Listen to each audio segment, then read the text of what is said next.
Сәлем достар, бүгінгі видеода сток маркеттің жалпы жүрілуін жеңіл түрде түсіндіруге тырысамыз. Біз өткен сабақта жалпы сток туралы тек жалпы атамыз сток дегеніміз жалпы акция, қазақша айтқанда орысша қазақша акция. Акцияның жаңағы биржалық акцияның жалпы акция дегеніміз не дегенді біз өткен видеода көрген болсақ, осы жолы жалпы сол қалай жүріледі ар жағындағы жалпы идеясы не екенін түсіндіруге тырысамыз. Бұл жігіттің аты Джимми болғанда Американың Майами деген қаласында тұрады. Бұл кішкене кезінен жаңа бейсболдың фәні болған. Бейсболдың кішкентай карттарын жинайды. Бұл карттарды енді бұл сатқысы келеді да, сатып ақша тауып не алғысы келеді, жаңағыдай скейтборд алғысы келеді. Бұл Джимми қайтеді дегенде жаңағы біздің тілмен айтқанда базарға барып жаңағы карттарын сатады деген сөз. Жаңағы карттарда мысалы өзіңнің мысалы қалаған бір бағаң болады, сол бағаға сен сатқың келеді. Енді Джимми өзінің жаңағы кішкентай картын ашады да сол жерге жаңағы картты мысалы $100, $200 деген сияқты сатады деген сөз. Мысалы $100 сатқан кезде жаңағы алатын кісі $80 алғысы келсе, ортасынан келісіп, сол $90-ға жаңағы Джимми картасын сатып ақша пайда болады деген сөз. Қысқасын айтқан кезде біздің енді базар, біздің тілмен базар деп айтатын болсақ, сол базардың орнына бұл жерде stock exchange. Қазақша айтқан кезде биржалық жаңағы қоры, биржалық қор деп айтады, stock exchange, биржалық қор. Жаңағы бұл Американың биржалық қоры болған кезде Нью-Йорк қаласының Манхэттен деген кішкентай арал бар, орталығында. Соның Уолл-стрит деген көше бар, солда орналасады. Кубы, жаңағы біздің барлығымыздың білетін Nasdaq, Нью-Йорк Stock Exchange, және де Арка, Чикаго Stock Exchange, куб деген нелер бар. Бұны ағылшынша болғанда Stock Exchange деп айтамыз да, қазақша биржа қоры, немесе маркет мейкер деп айтуға да болады. Маркетті жасап отқан, нарықты жасаушылар деген сияқты. Олар болғанда біздің жаңағы мысал ретінде қарапайым тілмен айтатын болсақ, жаңағы базар сияқты біздің жаңағы стоктың несін ары қарай жүргізіп, соның барлығын нетіп отыратын, бақылап отыратын енді не деген сөз, мекеме сияқты.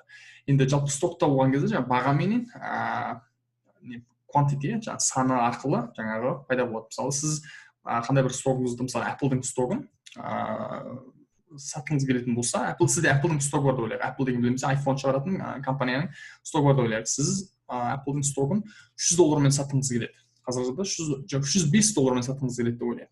Сіз сатқыңыз келеді, енді сіз қайда істегенде оны сату үшін жаңағы брокеридж компанияға арқылы сіз сатасыз. Сізде қайткен брокеридж компанияда шот болу керек. Шот ашқаннан кейін барып сіз жаңағы стогыңызды сата аласыз деген сөз.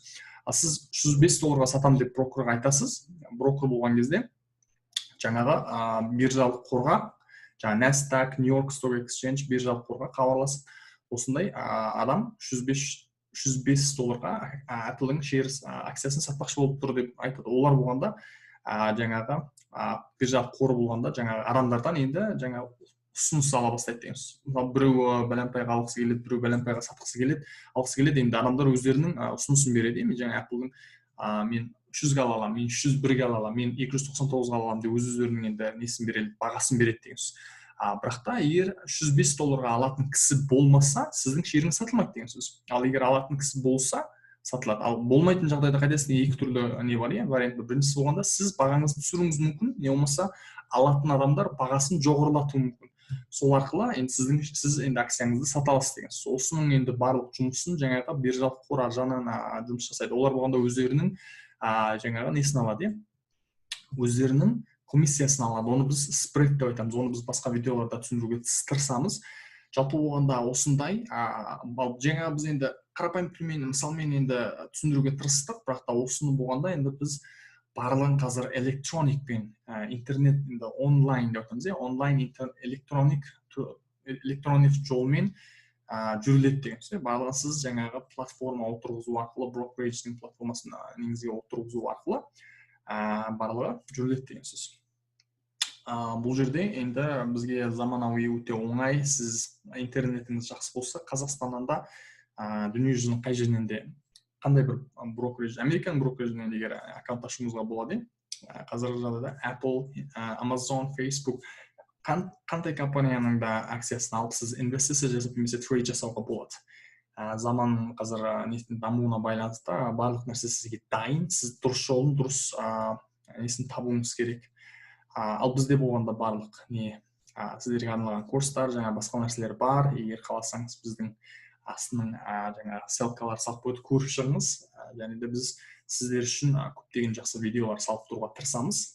Келесі видеода кездескенше, peace.